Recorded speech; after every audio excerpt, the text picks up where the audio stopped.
Volume study 4 ಯೆಹೋವನ ಮುಯ್ಯಿ ತೀರಿಸುವ ದಿನದ ಹರ್ಮೆಗೆದೋನ್ ಯುದ್ಧ. ಅಧ್ಯಾಯ 9 ಸಂಘರ್ಷವನ್ನು ತಡೆಯಲಾಗದು. ಲೌಕಿಕ ಜ್ಞಾನಿಗಳ ಸಾಕ್ಷಿ.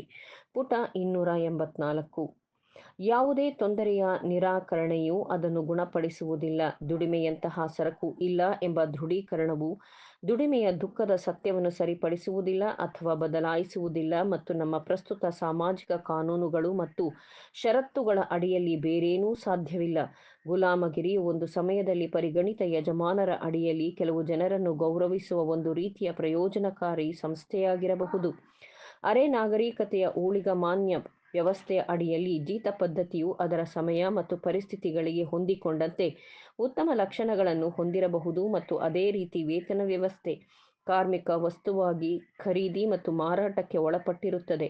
ಅದರ ಸಮಯ ಮತ್ತು ಷರತ್ತುಗಳಿಗೆ ಹೊಂದಿಕೊಳ್ಳುವ ಕೆಲವು ಅತ್ಯುತ್ತಮ ವೈಶಿಷ್ಟ್ಯಗಳನ್ನು ಹೊಂದಿದೆ. ಅಂತೆಯೇ ವೇತನ ವ್ಯವಸ್ಥೆ ಖರೀದಿ ಮತ್ತು ಮಾರಾಟಕ್ಕೆ ಒಳಪಟ್ಟಿರುವ ಒಂದು ಸರಕಾಗಿ ಶ್ರಮವು ಕೆಲವು ಅತ್ಯುತ್ತಮ ವೈಶಿಷ್ಟ್ಯಗಳನ್ನು ಹೊಂದಿದೆ ಮತ್ತು ಮಾನಸಿಕ ಮತ್ತು ದೈಹಿಕ ಬುದ್ಧಿ ಕೌಶಲ್ಯವನ್ನು ಅಭಿವೃದ್ಧಿಪಡಿಸಲು ಹೆಚ್ಚಿನದನ್ನು ಮಾಡಿದೆ ಮತ್ತು ಹಿಂದೆ ಕಾರ್ಮಿಕರಿಗೆ ಬಹಳ ಅಮೂಲ್ಯವಾದ ವರದಾನವಾಗಿದೆ. ಮೆದುಳು ಮತ್ತು ಕೌಶಲ್ಯ ಮತ್ತು ಶಕ್ತಿಯನ್ನು ಹೊಂದಿರುವ ಮತ್ತು ಅಭ್ಯಾಸ ಮಾಡುವ ಕಾರ್ಮಿಕರಿಗೆ ಉತ್ತಮ ಬೇಡಿಕೆ ಮತ್ತು ಕೌಶಲ್ಯವಿಲ್ಲದ ಹಾಗೂ ಮೂರ್ಖರಿಗಿಂತ ಉತ್ತಮ ಬೆಲೆಯಲ್ಲಿ ತಮ್ಮ ಶ್ರಮವನ್ನು ವಿಲೇವಾರಿ ಮಾಡಲು ಅರ್ಹರಾಗಿರುವ ಕಾರ್ಮಿಕರಿಗೆ ಈಗ ಈ ಸರಕು ವೈಶಿಷ್ಟ್ಯವನ್ನು ನಾಶ ಮಾಡುವುದು. ಇದು ಬುದ್ಧಿವಂತಿಕೆಯಾಗಿರುವುದಿಲ್ಲ. ಇದು ಮೂರ್ಖ ಮತ್ತು ನಿರಾಸಕ್ತಿ ಉತ್ತೇಜನಕ್ಕೆ ಸಹ ಅಗತ್ಯವಾಗಿದೆ.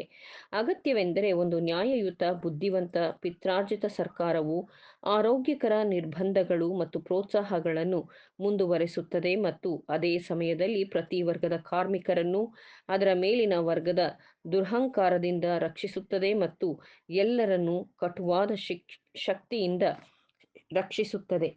ಯಂತ್ರದ ಗುಲಾಮರ ಬೃಹತ್ತಾದ ಮತ್ತು ಹೆಚ್ಚುತ್ತಿರುವ ಸೈನ್ಯದೊಂದಿಗೆ ಇಂದಿನ ರಾಜಧಾನಿ ಮತ್ತು ಅಂತಿಮವಾಗಿ ನೀತಿವಂತಿಕೆಯಲ್ಲಿ ಪೂರ್ಣ ಮತ್ತು ಸಾಮಾನ್ಯ ಪ್ರಾಯೋಗಿಕ ಸೂಚನೆಗಳ ನಂತರ ಪ್ರೀತಿಯು ಕಾನೂನಿನ ಅಡಿಯಲ್ಲಿ ಸಹಾನುಭೂತಿ ಸ್ವಾರ್ಥ ಮತ್ತು ಪಾಪದಲ್ಲಿ ಎಲ್ಲವನ್ನೂ ನಾಶಪಡಿಸುತ್ತದೆ.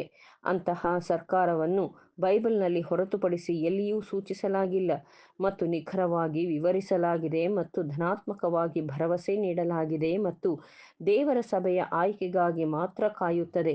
ಇಮ್ಮಾನ್ಯುವೇಲನೊಂದಿಗೆ ಜಂಟಿ ಉತ್ತರಾಧಿಕಾರಿಗಳಾಗಿ ಅದರ ರಾಜರು ಮತ್ತು ಯಾಜಕರೂ ಇರುತ್ತಾರೆ. ಪ್ರಕಟಣೆ 5:10 ಪ್ರಕಟಣೆ 20:6. ಮುಂದಿನ ಶೀರ್ಷಿಕೆ ದಿವಂಗತ ಬಿಷೋಪರಾದ ಜೆ.ಪಿ. ನ್ಯೂಮನ್ಸ್ ಎಂಬುವವರ ದೃಷ್ಟಿಕೋನ. ಕ್ಯಾಪಿಟಲ್ ಅಂಡ್ ಲೇಬರ್ ನಡುವೆ ಅದಮ್ಯ ಸಂಘರ್ಷವನ್ನು ಮೆಥೋಡಿಸ್ಟ್ ಎಪಿಸ್ಕೋಪಲ್ ಚರ್ಚ್ನ ಬಿಷಪ್ ನ್ಯೂಮನ್ ನೋಡಿದ್ದಾರೆ. ಅವರು ಪ್ರಶ್ನೆಯ ಎರಡೂ ಬದಿಗಳಲ್ಲಿ ಹಕ್ಕು ಮತ್ತು ತಪ್ಪುಗಳನ್ನು ನೋಡಿದರು. ಅವರ ಪಂಗಡದ ನಿಯತಕಾಲಿಕಗಳಲ್ಲಿ ಒಮ್ಮೆ ಪ್ರಕಟವಾದ ಲೇಖನವೊಂದರಲ್ಲಿ ಅವರು ಈ ಕೆಳಗಿನ ಪ್ರತಿಪಾದನೆಗಳು ಮತ್ತು ಸಲಹೆಗಳನ್ನು ಮುಂದಿಡುತ್ತಾರೆ. ಶ್ರೀಮಂತನಾಗುವುದು ಅಧರ್ಮವೇ? ದೈವಭಕ್ತಿಗೆ ಬಡತನ ಅತ್ಯಗತ್ಯವೇ? ಭಿಕ್ಷುಕರು ಮಾತ್ರ ಸಂತರೇ? ಪರಲೋಕ ಬಡವರ ಮನೆಯೇ? ದನ ಕುರಿಗಳಲ್ಲಿಯೂ ಬೆಳ್ಳಿ ಬಂಗಾರಗಳಲ್ಲಿಯೂ ಶ್ರೀಮಂತನಾಗಿದ್ದ ಅಬ್ರಹಾಮನನ್ನು ನಾವು ಏನು ಮಾಡಬೇಕು? 7,000 ಕುರಿಗಳು, 3,000 ಒಂಟೆಗಳು, 4,000 ಎತ್ತುಗಳು, 500 ಕತ್ತೆಗಳನ್ನು ಹೊಂದಿದ್ದ ಯೋಬನನ್ನು ನಾವು ಏನು ಮಾಡಬೇಕು? ಯಾರಿಗೆ 30,000 ಎಕರೆ ಮತ್ತು 3,000 ಗೃಹ ಸೇವಕರು ಇದ್ದರು?